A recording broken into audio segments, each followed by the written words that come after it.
Hello everyone and welcome back to Pirate Cove Philippines. I'm continuing with my videos on having a small business here in the Philippines. So in my last video I talked a little bit about a water station. That would be a pretty good idea on that one. So some more do's and don'ts, what works, what doesn't. Another one that I've seen a little bit of information on and something that would work is a laundromat. Okay, not very common here. As you know, most everyone here does their laundry. They sit out there and do them by hand, bucket to bucket. Or they have these small washing machines, kind of like what we use here, and you hang out to dry. So laundromats are kind of a new thing here. Probably seems pretty strange being from the West. We still do use laundromats there, but not as much. Most people have a way to do laundry at home pretty easy there, but here, not so much. But you have new generations of people coming up. A lot of people are getting jobs. A lot of younger people are getting jobs, and so one thing about jobs here is very long hours, and so and appearance also is very important. They're very, whenever you see working people here, the girls at the mall, the guys at the mall, at their jobs that they're at, they dress very good. Okay, so but one thing they don't have, just like all of us, they don't have enough time in the day, especially to do laundry. Okay, and then hang them out to dry. And then this time of year, it's even harder because it's so wet and very humid, so things don't dry. Where other times of the year, you hang it out, 30 minutes later, it's dry. Right now, it's not so much. A little bit harder as this long rainy season goes on here during the year. So laundromats have kind of started popping up, and you can have kind of a variety of it, coin operated, like most of us are all used to. You can also have, in combination with a wash and fold service, where they drop off and they just weigh it, and there's a certain price list for washing and folding, and then they pick up at the end of the day. So depending on a location, you could probably make that work if it was a big area for transportation where buses and jeepneys all kind of meet in an area where people are coming in and going out by tricycle to their barangays, and that you'll see that in a lot of areas. A good place for any business, actually. But that would be a good one because they would drop off on the way out and pick up on the way in, or vice versa. And so I've seen a few of these going in. Seen some on YouTube also. So you could make that work. Now the theme that you'll see that I'm kind of pointing to here is not to direct you to a water station, to a Pasonet business like we have, to a laundromat, but you can see all of these are going to need capital to get started. Laundromat, you're going to use industrial. They have different sizes of industrial type of laundromat, washer dryer type units, and so that's going to take a bit of a capital investment. How big? I'm looking at probably maybe you could probably start something in 250,000 pesos or so. $5,000, maybe 10,000 if you wanted something bigger. And like I said, you could have just coin operated only.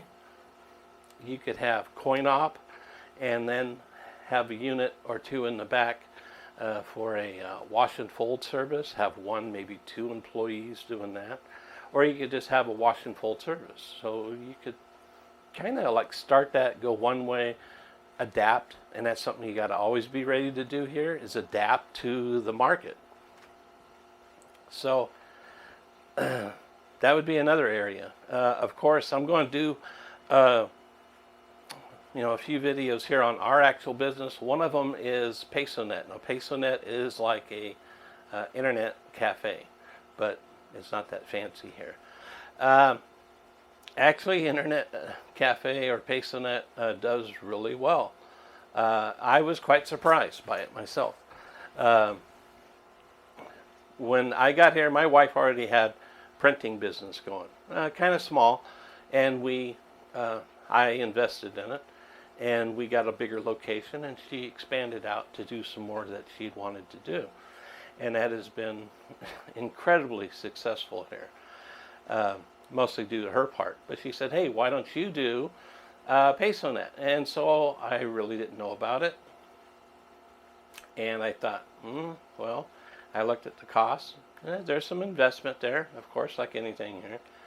But I just kind of like, okay, I'll see how it does. Well, I was really shocked by how well it does. And so I immediately expanded that one. And again, capital investment. You got to buy the computers. You got to have the cabinets. You have to have good internet. Okay, a shop that is successful is going to have a pretty good internet service due to the fact that the money comes in from the people playing the online games. Mostly the teenagers, younger adults. They will sit there with a couple hundred pesos, and I've seen guys sit there for 12 hours and play. Okay, so those are the ones that make the money for you. Now, of course, there's other people in here. There's kids playing the games during the day. A lot of people stop in just to check their Facebook. If the girls are in here, the girls are on Facebook. The guys are in here, they're playing games. Some will do other work and search and research and things like that. Students will be doing research work. But that online games, it really requires good internet. So you got to have good internet service. And of course, with all of these businesses, you need to have reliable electricity. So if you're in an area prone to brownouts that are there often, unless you're going to go with like a solar system or a backup generator, how well the business will do, I don't know. We have great service here. We hardly ever have brownouts here. So there's some areas to look at. So like I was saying, you would. I wouldn't. I'm not trying to steer anybody toward any one of these businesses, although any of those would be good. But have your mind open and look at those types of things. Kind of a service, not just reselling a product. Okay, like buying these at wholesale and reselling it, and only making pesos on it. That's going to be difficult. Food, eateries, very hard to make a living here. There's so many, and they're going to go with the cheapest prices. Sorry store, and those are two that come up so often when people are asking about starting a business. They say either a restaurant, bar, or a restaurant and bar, or a sorry store. Well, that probably comes from the Filipina girlfriend or wife. They probably don't have any other business experience, and they see how easy it is to open one of those.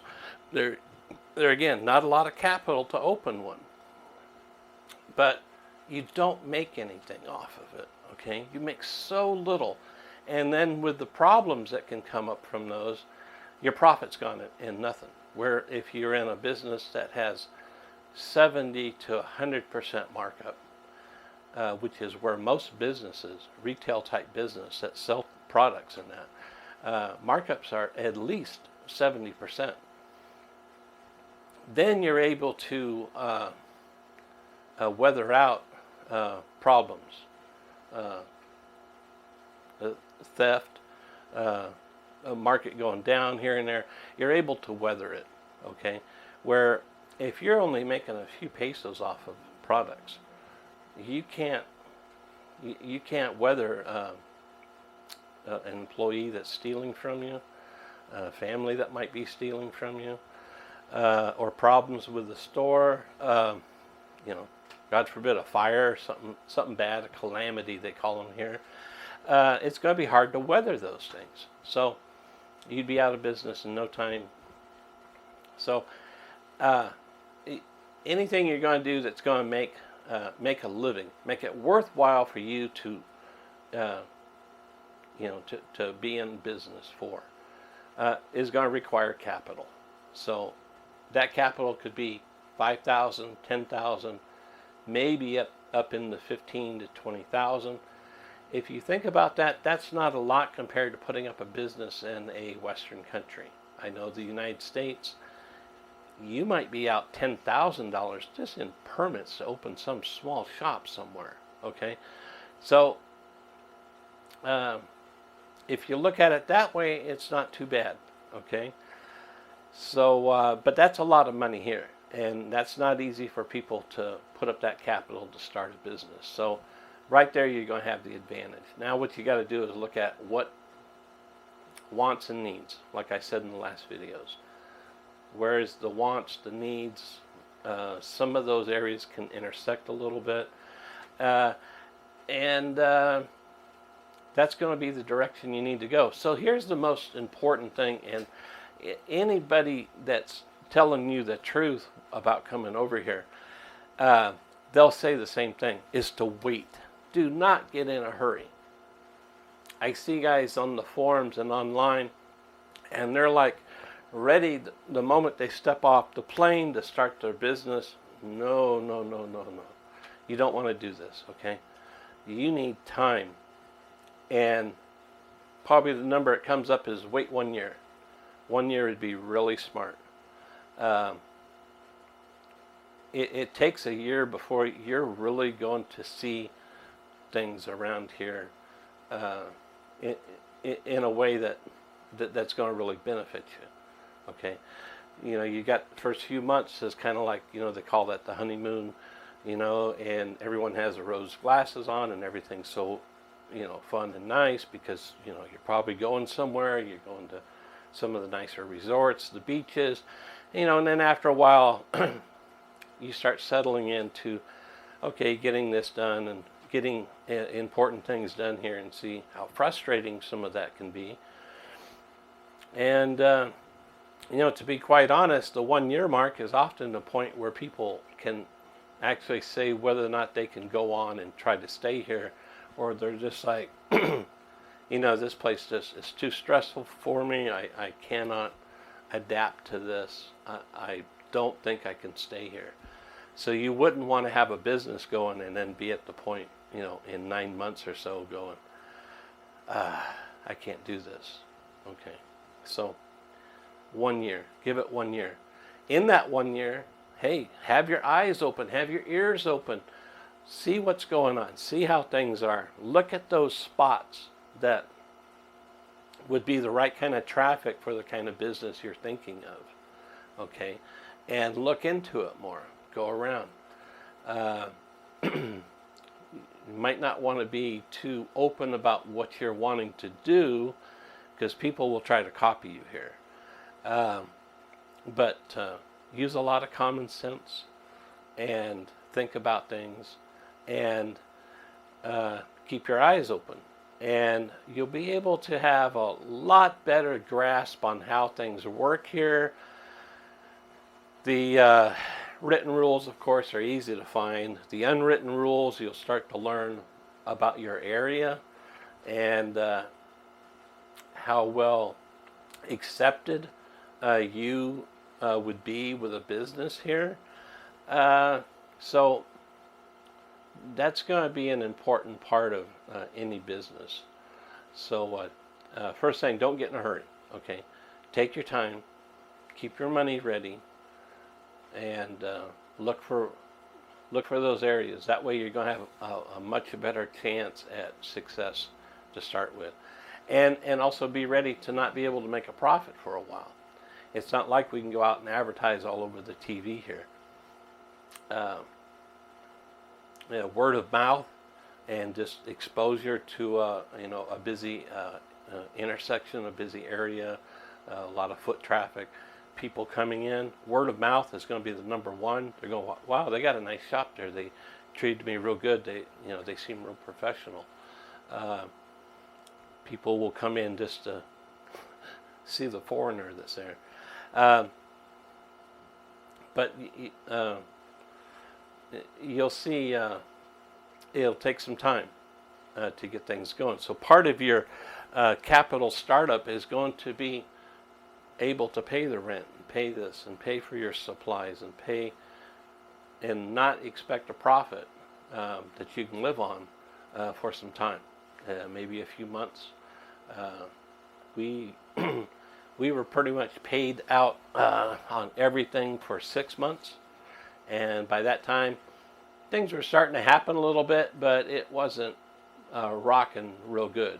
It was just before we had been open at this location 1 year, before things was coming in on a consistent basis, and we could see, okay. And even at that point, we were starting to direct our attention toward one area or another, doing that adapting to the market, adapting to the situation in order to make things work and make it work better. Doing that, it worked out great. So that's where you're going to need to be with it. All right, so sorry this video was a little bit of a gap since the last one. Real busy here. School started a week ago, a little over a week ago. It's always real busy here in the printing shop when school starts. We also found out a couple of our competitors, not too far away, went out of business. So we're seeing a whole bunch of more traffic of new people in here for things. And so we've been really, really busy. And we're still setting up a little expansion on our shop. And I'll get into that, a little teaser. We'll get into that one, and I'll show you, we're just kind of starting that one up also. So that'll be our third business going on. And I'll get these videos starting on our business now, now that this is done with, what did I title this? Open for Business, okay? So this is the end of Open for Business. I'll start showing you a little bit of our business now and where we're taking things from here. Okay, everybody, thanks for watching again. I'll be back to see you soon. Bye-bye.